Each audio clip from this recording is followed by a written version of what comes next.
Okay. Hey guys, we are here with Musab, the senior editor at Sportskeeda. After how long are Nadal and Federer meeting tomorrow? They are meeting, in fact, after almost exactly a year. The last time they met was at the same tournament where Federer defeated Nadal in straight sets. And after that, Nadal played for a bit on the clay circuit, and he's been out with injury ever since after Wimbledon. So they haven't had a chance to play against each other. So this is like been a long time since they've met. So it's a mouth-watering clash for most fans. definitely. As in Federer versus Nadal match is like the rivalry in tennis. Nothing can compare with that. Okay. Not even Murray versus Djokovic. So. Okay. And Nadal is coming back after an injury. And how long was he out for? He was out for around 7 months. Wimbledon was the last tournament he played before this year. Okay. And then when he came back, he came to the clay tournaments in South America. Okay. So he actually, if he had his way, he probably wouldn't have played this tournament because he's always had an aversion to hard courts. Okay. So he made a very concerted decision to start his comeback on clay.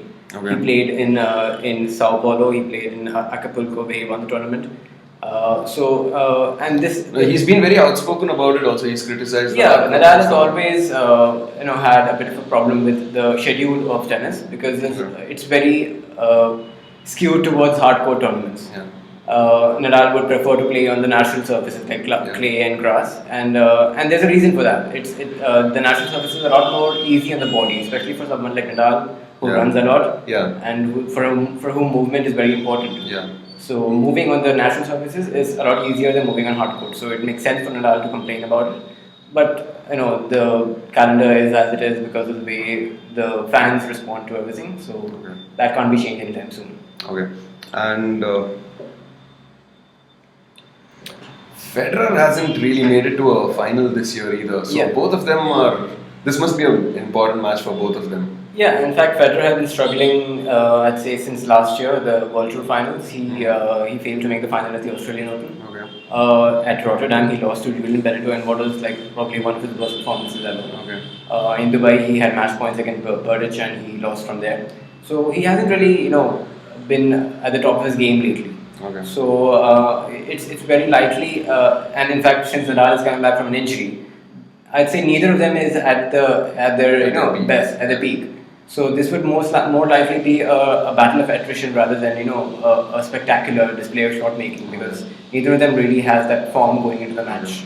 Right now we've been seeing Djokovic and Murray perform on a higher scale than Federer and Nadal.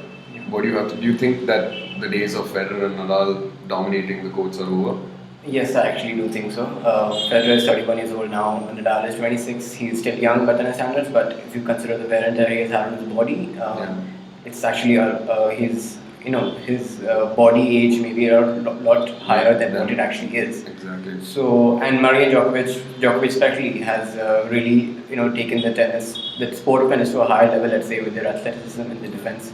So, at least in the hard courts, I don't see either of these two players, either Federer or Nadal, consistently defeating Murray and Djokovic. So, and since hard courts make up a majority of the calendar anyway, I'd say that Murray and Djokovic are going to establish a duopoly at the top with Federer and Nadal just below them.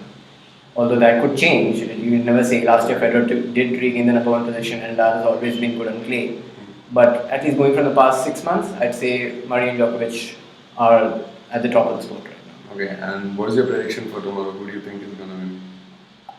By a very small margin, I'd say Federer is the favourite, but it's a Federer-Nadal match. Is it because he's coming out of injury, Nadal? Yeah, that's the basic reason. That's the main reason why I think Federer will win. Okay. And plus, Federer has been traditionally good at hard courts as compared to Nadal.